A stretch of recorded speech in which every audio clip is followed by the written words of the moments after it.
Hi class, this is Sir Alex Basco and welcome to the second part of lesson 5. We'll still be talking about electric field, just a little bit different for this lesson.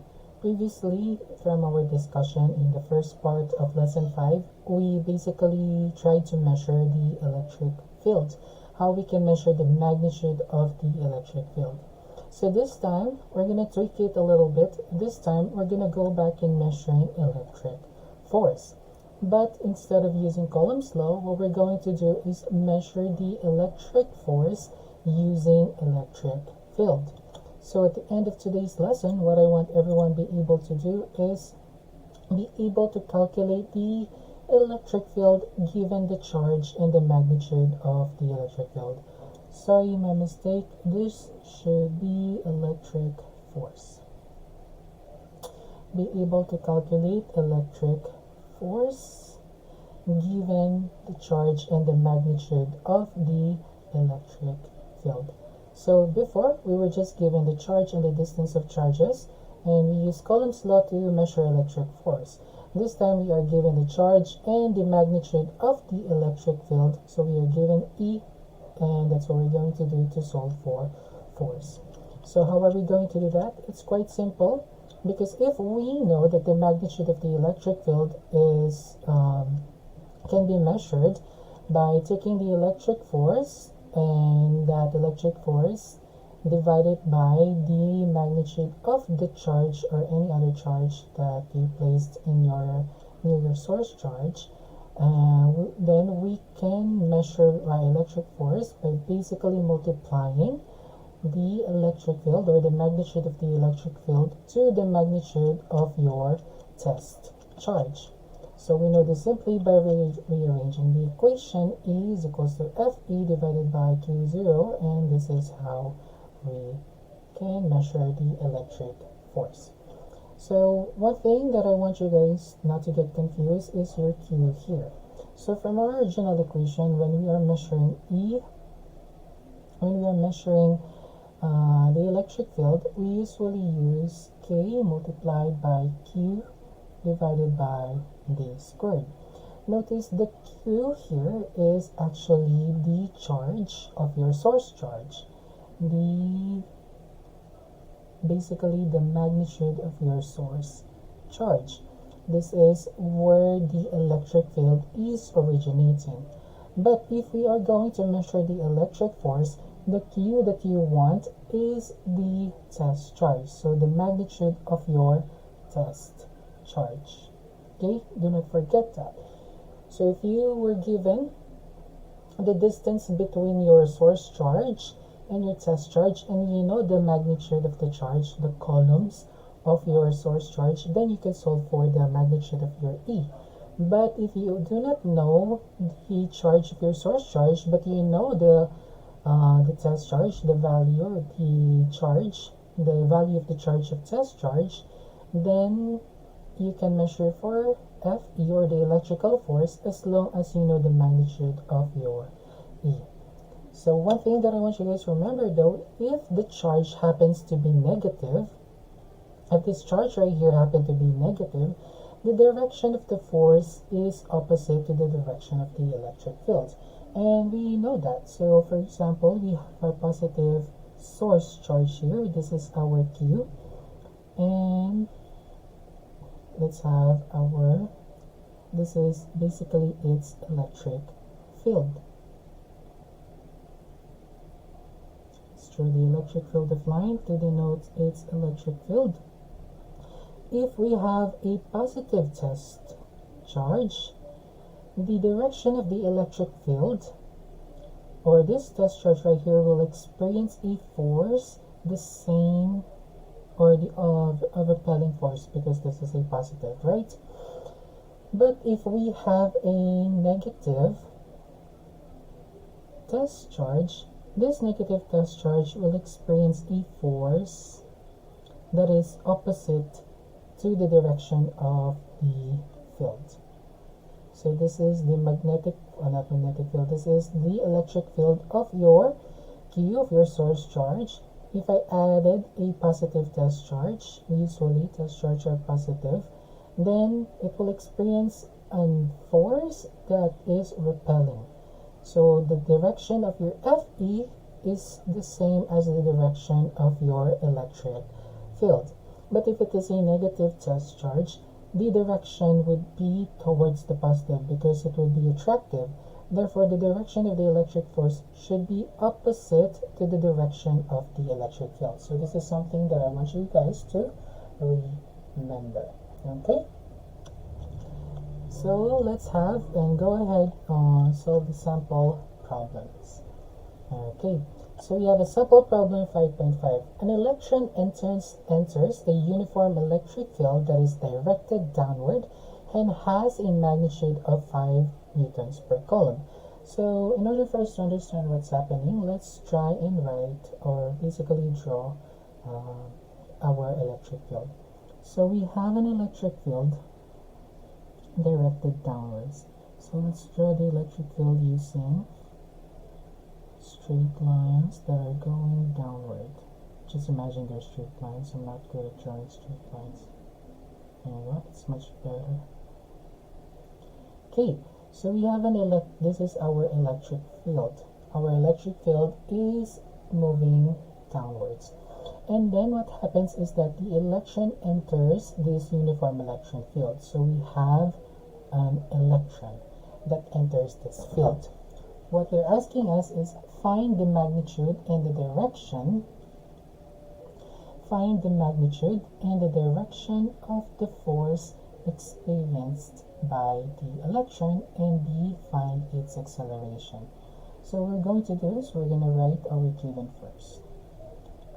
Okay, so we're given an electron, and we know that something that I want you guys to remember already, that the electron, the charge of electron is equals to negative 1.602 times 10 raised to negative 19 coulombs.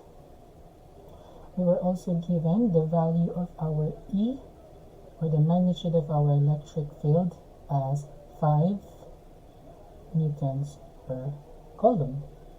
And something that we know is that the mass of electron is actually equal to 9.0 or 9.109 times 10 raised to negative 31 kilograms.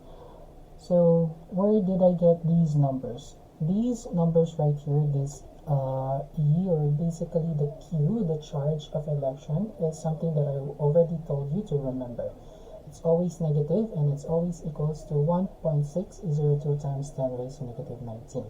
And the mass of electron is something that I also want you guys to remember. It's 9.109 times 10 raised to negative 31 kilograms. So what is it asking us? First, it's asking us to find the magnitude and the direction of the force. So basically, what is the magnitude of the force and what is the direction that our electron is experiencing? Next, it's also asking what would be the acceleration of our electron. So what would be the formula that we are going to use to solve for this equation? Well, we know that in order for us to solve for Fe, if we are given the E, or basically the magnitude of our electric field, we can just take that magnitude of electric field and multiply it by the charge of our test charge. Right? And then, how are we going to solve for acceleration? Well, we're going to go back to some of the equations that we know. We know that the force is equals to ma. We're going to use that to solve for our acceleration. So let's go ahead and write our solution.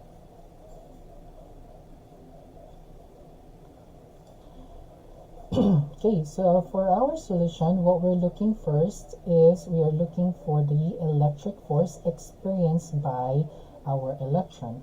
And since we know the direction of our electric field is going downwards and our electron is negative, remember per what we just discussed, if our test charge, in this case, this is our test charge and it's negative, the direction of the force should be what?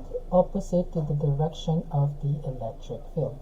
Therefore, the direction of our electron should be going upward. So that is Fe.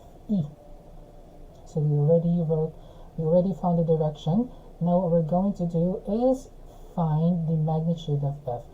Fe is basically what we're going to do is take the value of the magnitude of our electric field multiplied by the charge of our test charge. And our test charge here is the electron.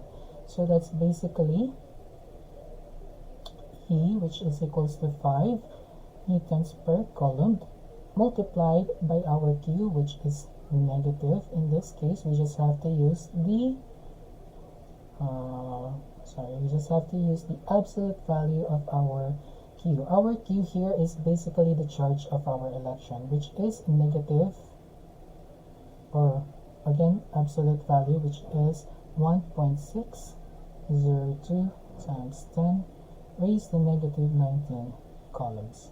And just multiplying those two, you would get that the value of your force, or the magnitude of the force that the electron experiences is equals to 8 times 10 raised to negative 19 newtons.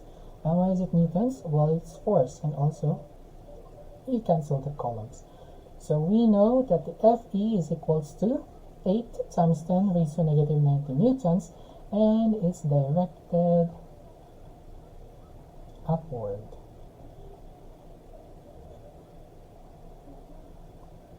There you go.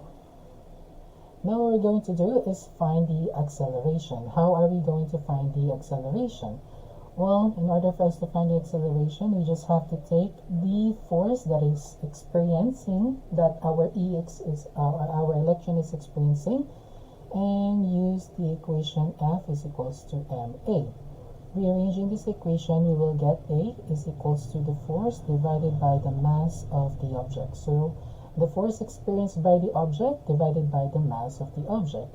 And we know that the force experienced by the object is 8 times 10 raised to negative 19 newtons divided by the mass of the object, which is actually equal to 9.109 times 10 raised to negative 31 kilograms. This is something important. You have to use kilograms for your mass. Otherwise, you will get the wrong answers.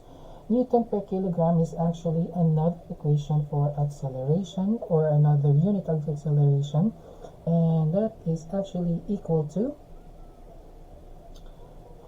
it's actually equal to 8.78 times 10 raised to 11 meters per second squared. So that is about 9 times 10 raised to 11 meters per second squared. So that is your answer. That is the acceleration of our electron. Okay, I hope there are no questions. It's still quite simple, but if you guys have any question regarding this sample problem, then do not hesitate to message me. Now let's go to our last sample problem for this part of lesson, for the part 2. Okay, sample problem 5.6. A tiny ball weighs 0.0055 kilograms and carries a charge of positive 3.25 times 10 raised to 6 coulombs. What electric field, magnitude and direction is needed for the ball to remain suspended in air? So we have a ball, and what we want to do with this ball is for it to suspend in the air. When we mean suspend in the air, it's basically gusto natin siya lumutang sa ere, no? Lumulutang lang siya sa ere. So how are we going to do that? Well, basically what you want to do is understand that in order for you to solve for this, or in order for something to float in the air, the force that is pulling it down and the force that is pulling it up should be equal. if the force that is pulling it up and the force that is pulling it down is equal, the ball will not move in either of the directions. So if this is your ball and there's a force pulling it up or pushing it up, and there is another force that is pushing or pulling it down, if those two are equal, your ball will actually suspend in the air, meaning it will float. So before we continue on, let's write our given and then we're going to solve for this problem. So in this problem, they gave us that the tiny ball has a mass of 0.0055 kilograms, and that this ball has a charge of positive 3.25 times 10 raised to 6 coulombs. Now let's identify what is being asked, or what are being asked. So it's asking us to find the magnitude of the electric field as well as its direction. So why did electric field okay, this is question. So ano ba yung trabaho ni electric field sa problem na to? So mamaya we'll discuss that. So let's identify there's the formula that we have to use. So the formula that we have to use is Fe is equals to E divided by Q. That's our test charge. And we also have to use the sum of all the forces is actually, or we have to find the sum of all the forces. Okay, so let's go ahead and do our solution. Okay, so to solve this, we must first identify the forces acting. Like I mentioned, we have to find the forces acting on the tiny ball. There is a force that is forcing it to go up, and there is a force that is forcing it to go down. And again, in order for this ball to be suspended, we know that the force that is pushing it up should be equal to the force pushing it down, and that the force pushing it down should actually be its weight. And we can measure F going down by basically mg. So that's the mass multiplied by gravity. You know that that's basically the this is basically your weight,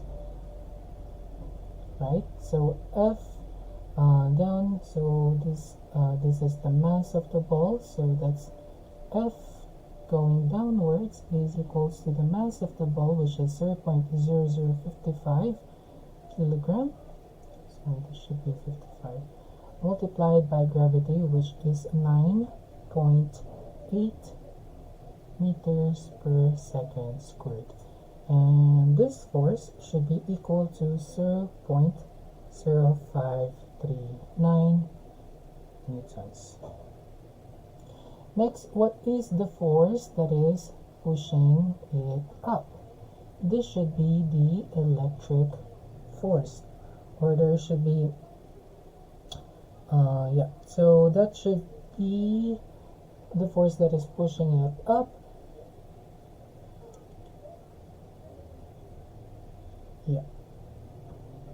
Okay, so why do we know this? Well, we know that we know this because our ball is actually a charged particle. We can imagine this is a charged particle. So if our Fe is going up and our ball is positive, the direction of our E should be the same as the direction of our Fe. So our Fe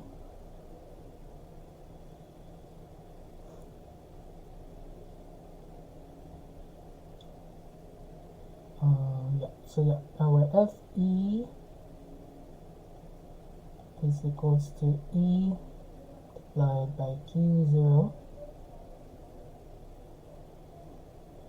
Okay, so it's asking us as E, but what we know is only Fe. So in order for us to solve E we have to again rearrange this equation as Fe divided by Q0. So where are we going to find Fe? Well, we know that our force up should be equal to our force down. Hence, we know that our F, force up, is actually our Fe, and this is equal to our F down, which is equals to 0.0539 newtons. And therefore, we can solve for our E now, which is equals to 0.0539 newtons divided by Q0. Our Q is here, which is 3.2 times 10 raised to 6 columns. Oh, sorry. Okay, and if you solve that, you would get 1.66 times 10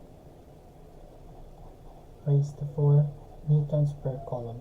And what is the direction? The direction should be upward. So we discussed earlier what should be the direction, because it's a positive test charge. Therefore, the direction of the electric field should be the same as the direction of the force acting on that test charge.